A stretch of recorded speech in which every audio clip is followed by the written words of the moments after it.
من اكتر الاسئله اللي بتسالها هو موضوع السيروليت.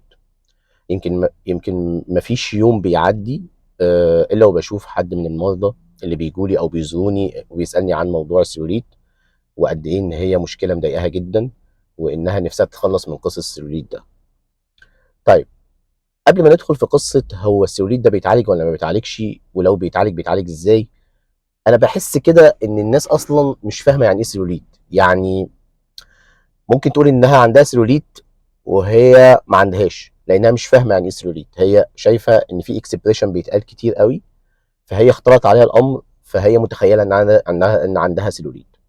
طيب، انا هشرح لكم موضوع السيلوليت ده ببساطه شديده، لان الموضوع طبيا معقد شويه، بس انا هحاول ابسط لكم الموضوع عشان الناس تبقى فاهمه بس يعني ايه سيلوليت قبل ما تقول ان عندها سيلوليت اصلا.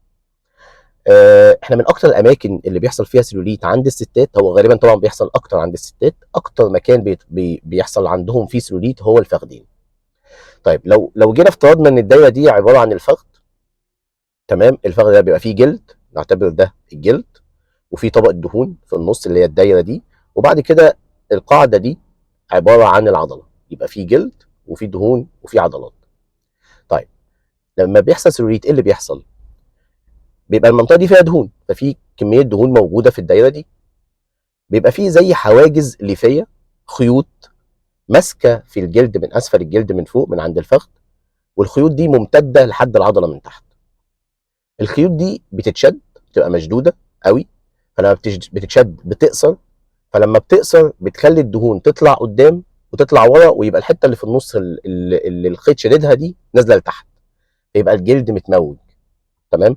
ده اللي بيحصل في السيوليت على مستوى الفخذين كلهم، فتلاقي الفخذين كلهم فيهم تموجات، متموج. هو مش متموج عشان توزيعة الدهون غلط، هو متموج علشان خاطر الحواجز اللي موجوده، الحواجز الليفيه دي، الخيوط اللي ممتده من الجلد لحد العضله، هي دي اللي عامله التمويجه اللي موجوده. طب ده نعالجه بشفط دهون؟ لا، ما نعالجوش بشفط دهون. طب نعالجه بشد ترهلات؟ لا، ما نعالجوش بشد ترهلات. مبدئيا هو ملوش علاج جراحي، لا ليه شفط دهون ولا شد جراحي هينفع وهيعالج السيلوليت. طب ايه، انت كده يعني غمقتها قوي. لا، مش غمقتها، هو ممكن يتحسن السيلوليت. هو السيلوليت، خلينا بس نتكلم كلام واقعي، مش بيختفي تماما، هو بيتحسن. بيتحسن بايه؟ بيتحسن بثلاث حاجات: ان احنا نعمل رجيم، فده بالتالي بيقلل كميه الدهون. نلعب رياضه، الرياضه برضو بتقلل كميه الدهون، وفي نفس الوقت بتقوي العضله، فبتشد المنطقه اللي فيها سيلوليت شويه، فبتحسن طبيعه السيلوليت ده او بتحسن طبيعه الجلد. تالت حاجه ان احنا نشتغل على السكن، نعمل سكين كير كويس، يعني زي المساج، الكريمات اللي بتحسن الكواليتي بتاعت السكن. هم دول الثلاث حاجات اللي ممكن يحسنوا موضوع السيلوليت. لكن شفط دهون بقى وشد ترهلات والكلام ده مش هيعمل حاجه ومش هيفيد بحاجه. ف ف ف يعني عشان بس الناس بتسال كتير قوي في موضوع السيلوليت، وفي ناس بتستغل الموضوع ده، يعني بتدعي ان في علاج نهائي للسيلوليت، وان هو الدنيا بتبقى تمام باجهزه وحاجات كده. هو مفيش حاجه اسمها علاج نهائي للسيلوليت، احنا زي ما قلنا كده هو في حاجات بتحسن السيلوليت: الرجيم والرياضه والسكين كير. ده علشان اشرح لكم موضوع السيلوليت، وارجو ان المعلومه تكون وصلت وتكون فادتكم.